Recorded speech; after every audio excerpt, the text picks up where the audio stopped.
Spring 1961, the height of the Cold War. Soviet Premier Nikita Khrushchev contemplates his next critical move as he walks along the coast of the Black Sea.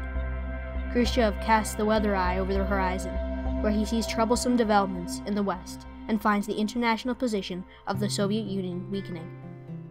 He sees the U.S. and its allies surrounding him with nuclear weapons, 15 Jupiter missiles in Turkey, 30 more in Italy, and 200 ICBMs, all capable of hitting Moscow within minutes.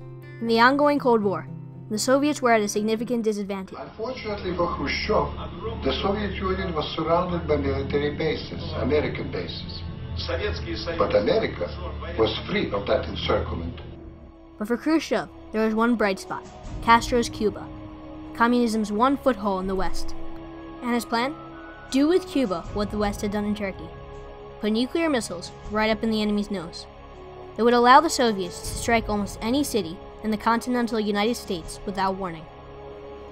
In bold stroke, Castro's Cuba will be protected from any U.S. invasion, and the Soviets will gain the upper hand in the Cold War. With Castro's consent, the plan, codenamed Operation Anadar, was on. The Soviets had just 4 months to organize, transport, and install 60 nuclear missiles and 40,000 men on an island nearly 80 miles away from the shore of Florida. And all this had to be done in secret. To conceal their true intentions from the Americans, the Soviets took drastic measures. To transport the missiles, they used inconspicuous cargo ships instead of the standard military issue. Even the crew did not know the destination of the cargo until they were on the high seas. As the ships approached Caribbean water, they were closely watched by the Americans. Flying as low as 200 feet, American planes photographed the ships with mysterious cargo. When the photos were analyzed, they revealed that the Soviets were transporting fighter jets and trucks. However, there was no evidence of nuclear weapons, not yet at least. On August 29th, U-2 was finally cleared to fly over Cuba. When the photos were finally analyzed from this flight, they revealed that the Soviets were installing surface-to-air missiles. This clearly meant that the Soviets were hiding something worth protecting. On October 14th, Major Richard returned from a long flight over Cuba. The film from his run was delivered to the National Photographic Interpretation Center for analysis. Within minutes, Chief Analyst Dino Brugioni and his staff began to draw the same conclusion.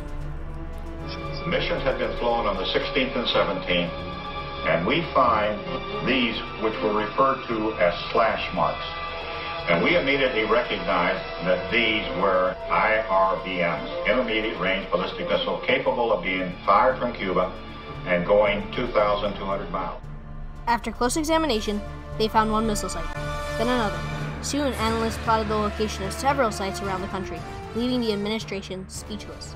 On October 16, 1962, administration officials briefed the president and showed him the startling images. Alarmed by the rapid development, Kennedy formed XCOM, a select group of 15 hard-picked advisors to help him decide how to respond. Their first order of business was laying out the various options. The military was clamoring for a full-scale invasion of Cuba, but Kennedy understood that this path would lead to nuclear war and wanted to provide a measurable response that could leave the door open for a future compromise. He opted to go with another response, a quarantine, or naval blockade, which prevented the Soviets from bringing more weapons or warheads into Cuba. The crisis in the White House response remained secret until October 22nd, when President Kennedy, in a nationally televised address, informed the American people about the missiles and announced the quarantine of Cuba.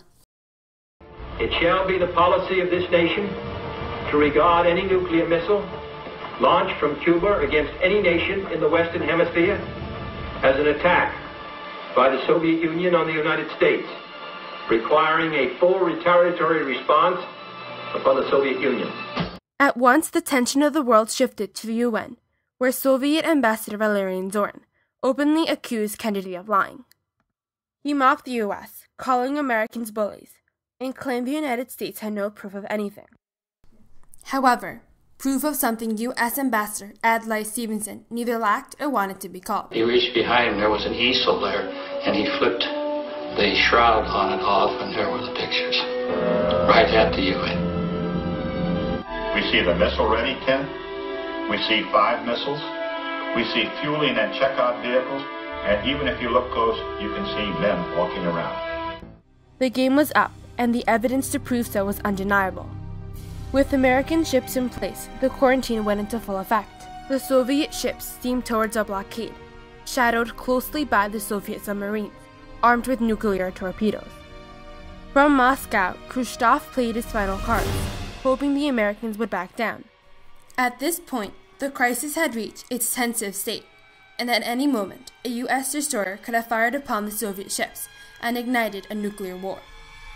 It was now that the U.S. upped the ante and moved to defense condition, DEFCON 2, and nearly 60 bombers were airborne around the clock, and those on the ground were given nuclear weapons. Mankind was truly on the brink of world's end. I told my wife, I will not go to work today. I don't know what will be tomorrow. It's quite possible that tomorrow we will not be alive.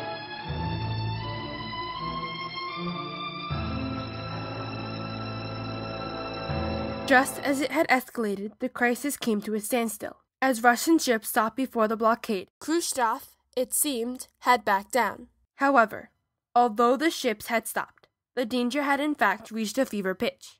In Cuba, Russian scientists worked around the clock, desperately trying to get all the missiles operational, so to give Khrushchev some bargaining power. Meanwhile, in the White House, Kennedy received a personal message from Khrushchev, calling for him to stop the escalating crisis. In his letter, Khrushchev offered to pull out the missiles, in exchange for a U.S. pledge not to invade Cuba. The Soviets reiterated this message through back channels, as well as using ABC reporter John Scali as a go-between. By the time these two messages were analyzed and translated, it was well up to 9 p.m. However, peace did not last. In the morning, XCOM received yet another letter from Khrushchev, this one more antagonizing and hostile in nature. In the letter, Khrushchev, or some radical group in the Russian Presidium, outlined the new condition for the compromise, the removal of the missiles in Turkey. Kennedy at first considered this a valid offer. However, XCOM convinced him otherwise, stating that this would appear as if the U.S. was trading away the safety of its allies in exchange with its own. With the invasion of Cuba set for the following day, the pressure was on him to find the solution.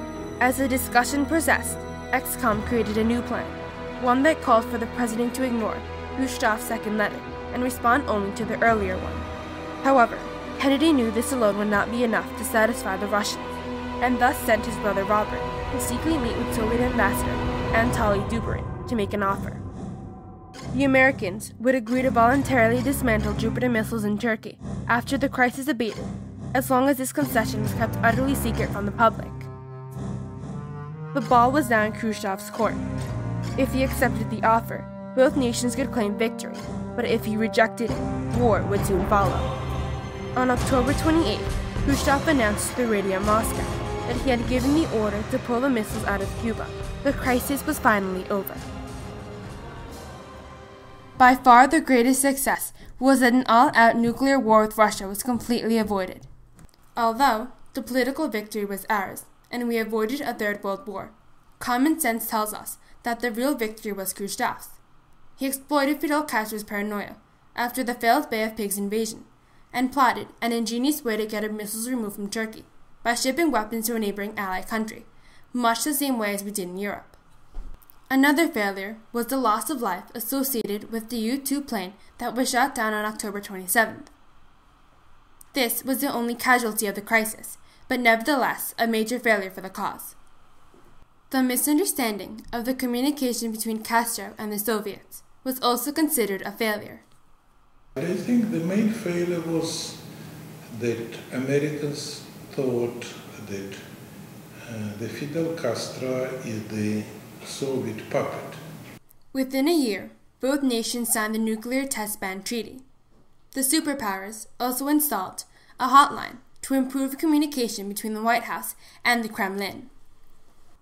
Even though the specific crisis was avoided, nuclear testing is still a threat today. We all breathe the same air.